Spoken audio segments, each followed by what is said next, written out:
Junho bertanya kepada Hongju apakah jika alasan dia meninggalkannya dulu adalah karena sakit, Hongju akan mempertimbangkan untuk kembali kepadanya. Hongju terlihat terkejut dengan pertanyaan yang mendalam tersebut. Meskipun Junho tidak dapat menjelaskan secara rinci pada saat itu, dia langsung memeluk Hongju. Junho kemudian mengajak Hongju untuk kembali bersama. Namun Hongju yang saat itu sedang bahagia dengan Hoyong, menyampaikan terima kasih karena Junho telah menjelaskan situasinya. Hongju mengaku bahwa selama ini dia merasa bersalah karena tiba-tiba ditinggal oleh kekasihnya. Kini setelah penjelasan Junho, dia tidak lagi merasa perlu menyalahkan dirinya sendiri. Junho kemudian menyebut Hongju sebagai orang jahat, karena meskipun mengetahui tentang sakitnya, Hongju tetap memilih untuk meninggalkannya. Hongju menjelaskan bahwa dia kini menyukai orang lain dan tidak mungkin kembali kepada Junho.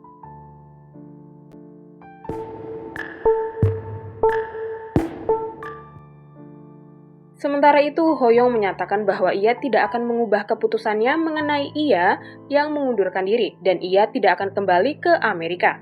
Namun, Ibu Hoyong juga sama keras kepalanya dengan putranya. Ia tak akan kembali ke Amerika sendirian tanpa Hoyong. Hari itu juga Hongju kembali ke kantornya dan memutuskan untuk mengundurkan diri dari proyek yang seharusnya ia kerjakan. Bahkan, Manda mengembalikan berkas lamaran Hongju yang dulu ketika Hongju baru mulai bekerja. Hongju yang merasa galau akibat kehidupan pekerjaannya yang kacau setelah bertemu mantan, kemudian duduk bersama anak-anak SMA. Tiba-tiba, Hongju berkata dengan nada sinis bahwa mereka bisa menikmati hidup tanpa memikirkan beban pekerjaan. Tak lama kemudian, Hoyong datang dan memanggil Hongju, yang kemudian berlari ke arahnya. Mereka akhirnya memutuskan untuk menghabiskan waktu bersama dengan berkunjung ke arkade, memainkan semua permainan yang ada di sana, dan bahkan bernyanyi karaoke. Saat pulang, Hoyong menceritakan bahwa ia telah berhenti dari pekerjaannya. Hongju merasa marah dan menyalahkan dirinya sendiri, berpikir bahwa semuanya terjadi karena dia. Namun, Hoyong menenangkan Hongju dan meyakinkan bahwa semuanya akan baik-baik saja.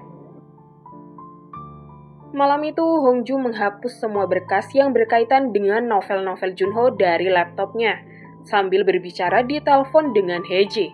Heji mengungkapkan kekecewaannya karena Son tidak menyukainya dan menyatakan keputusannya untuk menyerah memperjuangkan cintanya. Hongju mencoba menyemangati Heji, dan malam itu juga dia menyingkirkan semua novel karya Junho dari hidupnya. Keesokan paginya, saat Hoyong hendak berolahraga pagi, dia menemukan tumpukan novel-novel Junho yang telah dibuang oleh Hongju. Ketika Hongju hendak pergi ke kantor, Hoyong mengajaknya untuk pergi bersama, mengaku ingin berolahraga sambil lewat di kantornya Hongju. Namun, ketika mereka tiba, Ibu Hoyong datang dan meminta Hongju untuk pergi agar dia bisa berbicara berdua dengan putranya. Ibu Hoyong merasa kesal karena putranya memilih untuk meninggalkan pekerjaan dan karirnya demi Hongju. Selain itu, Ibu Hoyong juga marah pada adiknya karena merenovasi rumah peninggalan orang tua mereka tanpa izin dan mengumumkan bahwa dia akan menempati rumah tersebut.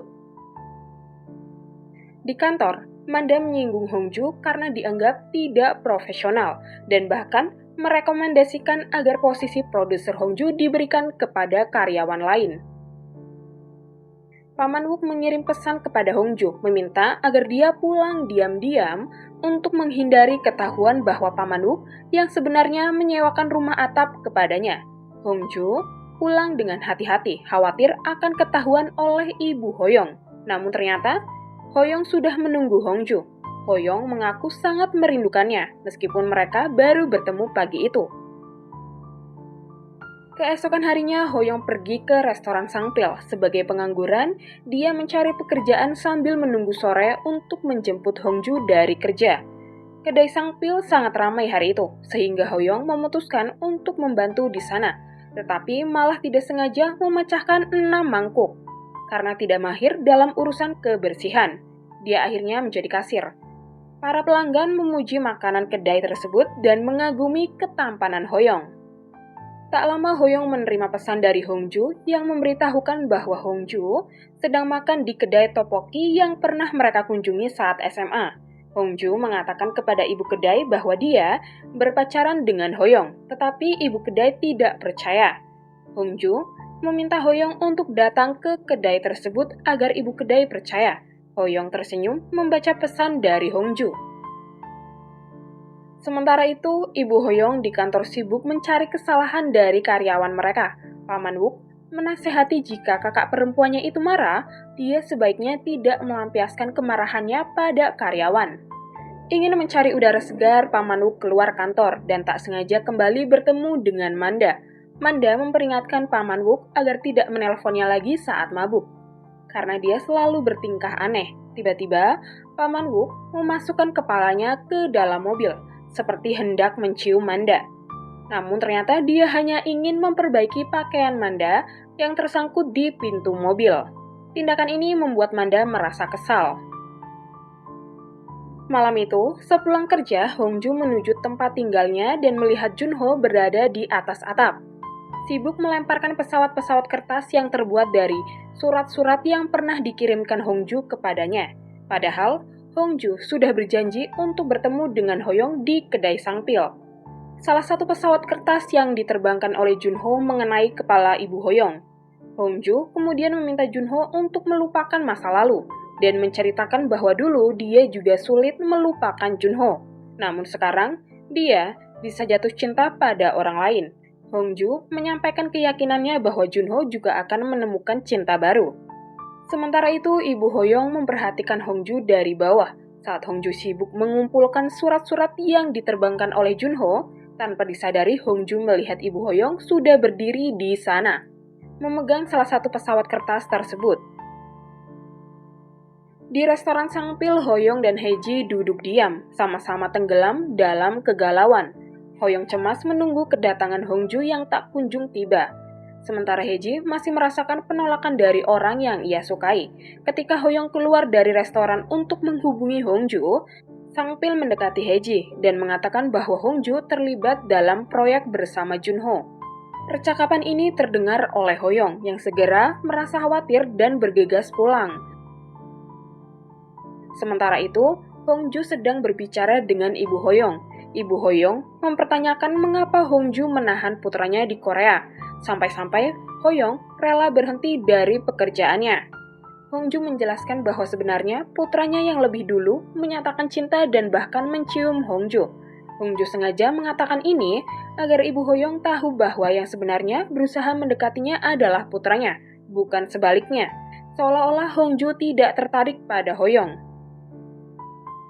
Hoyong yang khawatir bahwa Hongju mungkin mengalami sesuatu dengan Junho, akhirnya pulang dan menemukan salah satu surat yang dibuang oleh Junho. Saat itu, Hongju menyebut beberapa nama perempuan seolah-olah mereka adalah mantan pacar Hoyong. Hongju mengatakan bahwa dia mendengar dari Ibu Hoyong bahwa Hoyong membuat banyak perempuan menangis di Amerika. Dan karena itu, Hongju tidak ingin menjadi korban berikutnya. Hoyong kemudian menyadari bahwa Hongju telah bertemu dengan ibunya dan meminta agar tidak mengambil serius perkataan ibunya. Namun, Hoyong tidak tahu bahwa sebenarnya Hongju hanya mengarang cerita tersebut agar Hoyong meninggalkannya. Karena Hongju tampak kesal, Hoyong pun ikut merasa marah dan menuduh Hongju tidak mempercayainya, terutama karena Hongju tidak memberitahunya tentang keterlibatannya dalam proyek bersama Junho. Keesokan paginya, Ibu Hoyong melihat keadaan putranya yang tampak berantakan akibat kekecewaannya terhadap tindakan ibunya. Namun, sang ibu berpura-pura tidak tahu dan tetap egois, menginginkan putranya kembali ke Amerika. Sementara itu, Hongju mengunjungi sekolah lamanya untuk menemui Heji. Kebetulan, dia melihat seorang siswa SMA yang keluar dari tempat biasanya dia membolos, yang membuatnya teringat akan kejadian beberapa tahun lalu. Awalnya, hanya Hoyong yang mengingat kejadian itu. Tetapi, kini Hongju menyadari bahwa sudah banyak momen-momen yang mereka lalui bersama. Hari itu, Hongju berbagi cerita dengan Heji mengenai masalah yang dihadapinya. Heji menanggapi dengan bertanya mengapa Hongju merasa pusing, padahal Hoyong sudah berjanji tidak akan kembali ke Amerika dan meninggalkannya. Di sisi lain, Hoyong juga berbagi cerita kepada Sangpil. Sang Pil menceritakan bahwa persahabatan mereka sudah sangat erat, seperti saudara, selalu pergi kemana-mana bertiga. Sang Pil juga sangat mengenal tingkah laku Heji dan Hongju. Sang Pil memberitahu Hoyong bahwa sebenarnya Hongju pernah mengalami trauma karena selalu ditinggalkan oleh orang-orang yang dia sayangi.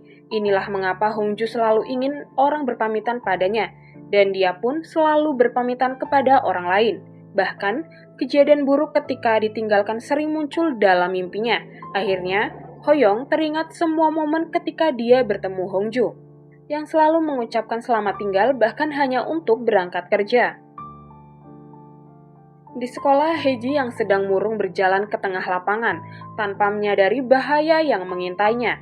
Tanpa diduga, Son menjadi pahlawan ketika dia menghalangi bola yang hampir mengenai Heji. Di ruang UKS, Heji ingin merawat luka Son, tetapi Son berpura-pura tidur. Saat Heji mencoba membersihkan lukanya, tiba-tiba Son mengungkapkan perasaannya, mengatakan bahwa dia menyukai Heji, meskipun sambil cegukan karena gugup. Awalnya suasana canggung, namun akhirnya berlanjut dengan ciuman. Di rumah, Ibu Hoyong bertemu dengan Sang Pil yang tertidur di sana. Sang Pil memperkenalkan dirinya sebagai teman Hoyong. Namun, ketika ditanya keberadaan Hoyong, Sang Pil tidak tahu, karena dia juga baru saja tertidur. Ibu Hoyong kemudian mencari Hoyong ke atap rumah Hongju. Dia meminta Hoyong untuk turun, khawatir putranya akan terkena angin malam.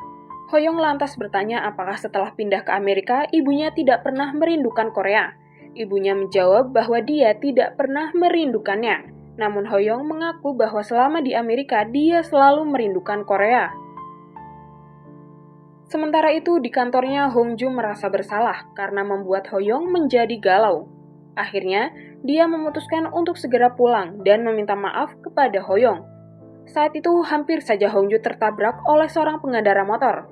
Tetapi untungnya, Hoyong datang tepat waktu untuk menyelamatkannya.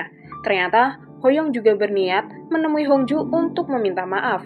Jadi, pada dasarnya, mereka berdua sama-sama ingin saling meminta maaf.